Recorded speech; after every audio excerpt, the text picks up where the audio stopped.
Қазақстан тұрғын үй компаниясы акционерлік қоғамының дайын тұрғын үйге қажеттіліктерінің интернет ресурсымен жұмыс істеу жөніндегі нұсқаулықтарды ұсынады. Бірінші қадам. Сайт бөлімінің жоғарғы жағында Home Portal KZ беттерге сілтемелер бар. Тұрғын үйге қойылатын талаптар, баға ұсынысын қалай беру керек, пайдалы ақпарат. Төменде сайтта анықтамалық немесе карта арқылы сізді қызықтыратын аймақты таңдаңыз. Ақпарат ақшалай баламада немесе шаршы метрде ұсынылған. Аймақты таңдағаннан кейін деректер көрсетіледі. Аймақ, қала, шаршы метрге қажеттілік, сомма, үйдің қабаты және 1 шаршы метрге құны.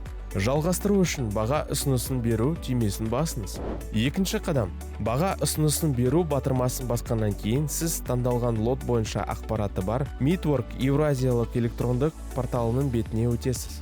Үшінші қадам. Электрондық цифрлық қолтаңба арқылы авторизациядан немесе тіркеуден өтіңіз. Төртінші қадам. Лот бойынша ақпаратпен танысыңыз. Келесі бөлімдерде ұсынылған негізгі ақпарат, жеткізу орны, хабарландыру туралы ақпарат, құжаттар, басқа лоттар. Өтініш беру түймесін басыңыз.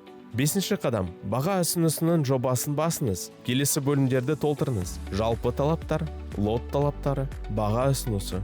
Форманың төменгі жағында сіз түймелерді табыңыз. Жобаны сақтау, жариялау, артқа қайту.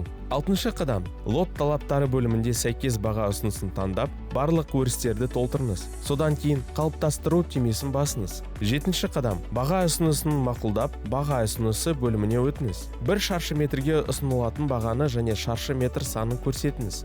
Міндетті өрістерді толтырыңыз және таңдалған аймақ бойынша баға ұсынысын жариялаңыз. Назар аударғаныңыз үшін рахмет. Егер сізде сұрақтар туындаса, көрсетілген контактілер бойынша бізге хабарласыңыз.